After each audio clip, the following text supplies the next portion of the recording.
waaw mais xam nga gis nga pourquoi waaw moom laa ne xam nga tey Ousmane mii tey mais kii dafa xam nga ki daw.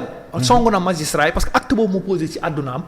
lu muy war a rëccu la ndax yàlla indiwaat na ko ba mu nekk président conseil supérieur magistrature. tey taxaw ne dañuy respecter loi ak respecter république. ndax loolu leçon la ci homme politique yi. parce que lettre am boobu mu bindoon magistrat yi tey bi ñuy installé magistrat yi wala ñuy kii magistrat yi wala ñuy war a def cour conférence kii ñuy jurer mooy ñëw taxaw. même magistrat yooyu tey ci la yaakaar ci lay bind laaj leen consultation nangam. mais tey bi mu amee xam nga dafa dem wuyu ji déposer boppam. xam nga ñi ko doon forcing waroo dem jour dafa taxaw dem.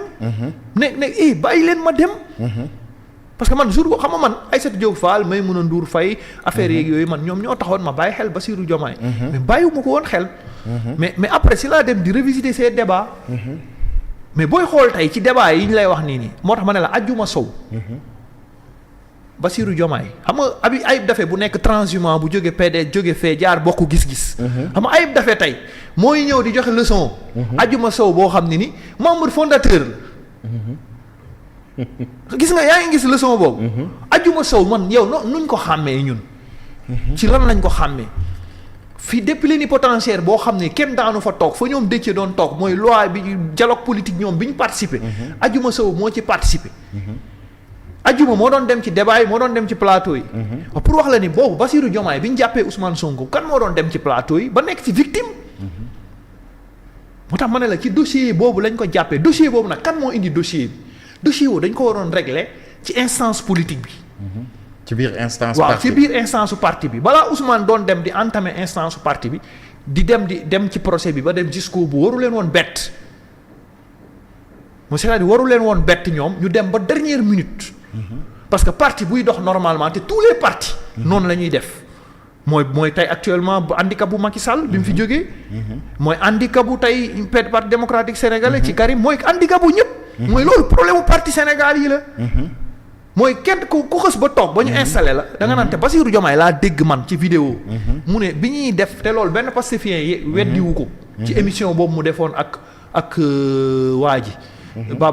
John ak Momar Ndiongue seen émission ñaari ñu defoon. mu ne bi ñuy teg parti Pastef moom sentiroon nañ ko pour mu ñëw. mu ne leen pour l'instant lutte syndicale bi Ousmane Sonko réussir pour jaay visibilité Ousmane choix bi na dem ci Ousmane Sonko. mais ki nga xam ne demoon nañ ba bi ñuy xalaat yow la ñu xalaat ñu dénk la cadre yi jox la texte yi. moo tax sànq bi may wax man la ci biir parti bi dafa am yu ñu waroon régler à l'interne ci biir parti bi. réglé wuñ ko à l'interne Ousmane Sonko dafa am phase boo xam ni xeex bi mu leen yóbbu nii ba ñu am ci loi abrogation bu ñu bañ a bañ xeex bi mu leen yóbbu ba rabat d'arrêt bii ba article 29 bi yëpp kan moo ko indi. le problème de Pastef c'est Ousmane Sonko. waaw mais léegi ma ne la nag kooku nag nekk indi problème yi. mooy source problème yi. source blocage source déviance projet bi. moo ñëw ñu fal ko premier ministre aussi mu teg des actes d'incompétence et absence de résultat.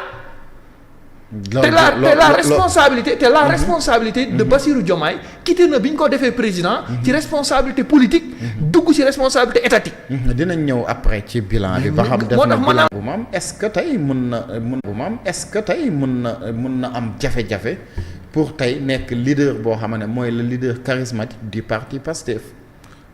Ça ne souffre pas c'est Ousmane qui a peur de la réalité c'est-à-dire li may wax nii xam nga yéen parfois da ngeen di nekk Ousmane ragal nekk opposition ragal dem conquête ragal dem reconquête ragal ni moom bu demee. non mais loolu est-ce que Ousmane dina ragal loolu. mais loolu la mais parce que gis nañ Ousmane trajectoire fu mu jaar yëpp. tey ba yegg si fii ba mun a joxoñ président nit ñu fal ko.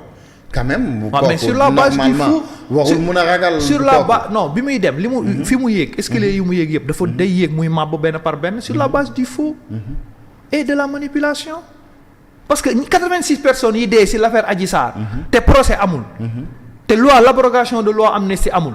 parce que 80 kii yooyu noonu ci popularité boobu la bokkoon. ci ñi dawoon génn topp leen la bokkoon. ñi ñu waxoon ne ni dañ ko complot mënul bokk élection ci rabat d'arrêt bi. ci amnistie bi mais ñëw na ba indi élément nouveau ba tëj luwaale ci ay innocents. mais loolu ci cette base moo taxoon Sénégalais yi génn li ko def victime. ci ñaari dossiers yooyu noonu li ko def mu am victime mu am te malgré tout ça. Mathématiquement il a eu que 54%. avec l'apport décisif du Parti démocratique sénégalais. et en 6 mois des élections sur les 2 millions ils ont vu 300 000 électeurs parce que quand on parle politicien on parle d'électorat. C'est-à-dire 54% yi mu jël ni moom malgré que li mu xeex yëpp. ils ont eu 54%. Sur les 54% nag pour l'instant nii il est l'actionnaire majoritaire. On peut accepter. Mais l'actionnaire majoritaire de ces 54%. bi mu ñëw bi nga xam ne ni moo doon combat parce que moom moo génn ne Sénégalais yi nañ dem Mortal Kombat nañu dem gatsa dañu ma tooñ. dañu 86 morts yii nii dañ ma bëgg a complot Antoine Diome Macky Sall ak kan ñëwaat ne dossier Mame Mbaye Niang bi dañ ko créer du yoon bés bu ñu ñëwee dinañ ko setal dinañ ko leeral 29000 products mais loolu bi mu yegsee ñëw au pouvoir. mais teg nañ ko ci table bi bañ nañ ko teg ci table bi. bi mu amee tous les pouvoirs bañ nañ ko teg ci table ba su Mame Mbaye Niang nag daf ko topp ba rabat d'arrêt. topp ko ba cour suprême yóbbu élément nouveau ñu rejeté ko. finalement ñu jël dossier bi yóbbu ko xawma pôle financier. élément nouveau yi ñu ci joxe. beneen cabinet privé moo ko génnee ba benn innocent mu ngi ci kaso bi. te dossier boobu kon bu dee dañ ne am na xawma lan escroquerie. 29 milliards xam nga tey escroquerie boobu tey te yàlla dafa mën àtte. Birahim Seck mu ngi OFNAC. te bindoon na ci livre. effectivement te pourtant mooy procès OFNAC dañu sàcc 29 milliards ba tax yow nga am ci diffamation nga ñëw au pouvoir mais ban procès la moo génn Cour des comptes ne nañu àtte 29 milliards yi rapport privé. bu xaw ma Ablaye Dramé boo xam moom lañ demandé amul contre expertise si la ñu téye Pape Malick Ndour boo xam ne fekkeewu ko. léegi yii nii gis nga bu ngeen di def chronologie wu monter en puissance Ousmane a quitté de 15% ci élection boo xam ne Macky Sall moo bloqué Khalifa Sall bloqué Karim Wade. Ousmane ñëw indi le projet de l'anti-système. ak son livre solution. mais ça a porté. bu baax sax. ak jour boobu. les 15% entre Khalifa Sall qui n'était pas candidat et que la majorité de ces qui ont voulu que Ousmane Sonko ñu dem ci Ousmane Sonko après élection 15% yooyu li Amadou Ba def nii ci opposition bi mu nanguwul occupé Idrissa Seck bi mu demee. ils ont laissé le boulevard à Ousmane. Ousmane jusque là-bas il devait être président. parce que ñaar yooyu moo amoon mais lan moo indi Ousmane nekkul président parce que li tax sax affaire doole bi gën a yokk. mooy l'affaire Sweet Beauté. l'affaire de la diffamation Mame Mbaye Niang. mais ñaar yii nii laa la wax ne la Ousmane Sonko moo ko def xeex te ñaar yi bii politique la. erreur politique la bee cuune politique la mooy ci affaire diffamation Mame Mbaye Niang. mais tey waaw léegi boo jëlee loolu yëpp ma ne la léegi Ousmane Sonko ba léegi nii. dama wax ne la Macky Sall dafa taxaw ne Ablaye Wade man maa installé parti bi. maay actionnaire majoritaire. mu def ko tête de liste. mu def renouvellement yi mu def lépp mu def ko président de l'Assemblée nationale. mu wër gañeel ko élection. indil ko majorité. jox ko mu wàccee ko yóbbu ko Assemblée nationale 1 an mu ñëw wan ne ko ni man la. maa yor majorité bi. mais lan la Ablaye Wade def ko. indi loi Sada Ndiaye. mu wàcc bi mu wàccee Macky Sall dafa taxaw ne ko pour te montrer que maay majoritaire. pour te montrer que ni man maa installé parti bi pour te montrer que la nga xam lu mu def ci même ngoon bi. démissionné. dafa démissionné waxuma démissionné. des instances du parti. instance su parti yi la jëkk yépp teg ci bépp nombo tànk. boo xam ne ni amoon na ko ci parti démocratique sénégalais. daal di créer le lendemain 2000 si bi mu yeewoo. ak 4 personnes. APR. wër Sénégal bi mu tàmbalee. 2008. ba 2011. ba ay kii mi fi fekk da ne bokkuma. damay siéger nii mais bokkuma ci li mais dafa bàyyi lépp dem wax ak askan wi. contact direct ak askan wi. loolu tax man la actionnaire majoritaire bu Ousmane Sonko bii mu wax nii loolu du débat c'est un faux débat ñi di ko waxtaane parce que Ousmane coefficient am Pastef amul coefficient Ousmane moo am. coefficient personnel Ousmane moo nekk nii ñii ko topp nii ñi ko wër nii c'est coefficient personnel am la. am ñoom te ni Ousmane lañ gëm moo tax mu gëm ni ñooñu ñoo xam ñoo ne guide de la réew. kon nangu nga accepté nga.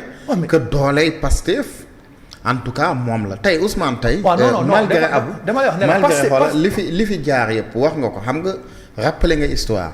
wax nga affaire Sweet Beauté wax nga affaire Mame Mbaye Niang Prodac rabat d'arrêt yooyu yëpp wax xam nga malgré yooyu yëpp jaar. tey amul fii ñu toog nii di wax loo xamante ne tey empêché na vraiment wala li mën a yàqal tey Ousmane Sonko su bëggee nekk candidat ci élection mu doon ko loolu defe naa ne clair na parce que réglé nañ ko ba pare mais tey quand même Abou mën nañ accepter ñun ñëpp à l'unanimité que quand même le messie actuellement politique au Sénégal c'est Ousmane Sonko. non Ousmane Sonko du réalité politique. loolu da nga koy refuser waaw mais. non mais déglu mais da nga may déglu. mais fu mu jaar moom. keneen sax fi mu jaar moo gën a ñaaw ci histoire. non dama ne. ci histoire politique fi mu jaar dañ ko war a waruñu ko bind. te les chantiers de 3 ans yu Bassirou Diomaye Faye mooy pour dimbali Sénégal. rétabliraat la République indiwaat les institutions. fi mu jaar xam nga lu ma war a dee fi mu parti bi mu jaar parenthèse la war a doon au Sénégal. c'est-à-dire il faut pas qu'on nous raconte tout histoire. Ousmane Sonko nee naa la bu dee héros la du héros. xam nga gis nga Ousmane Sonko il est parti avec 2 hommes.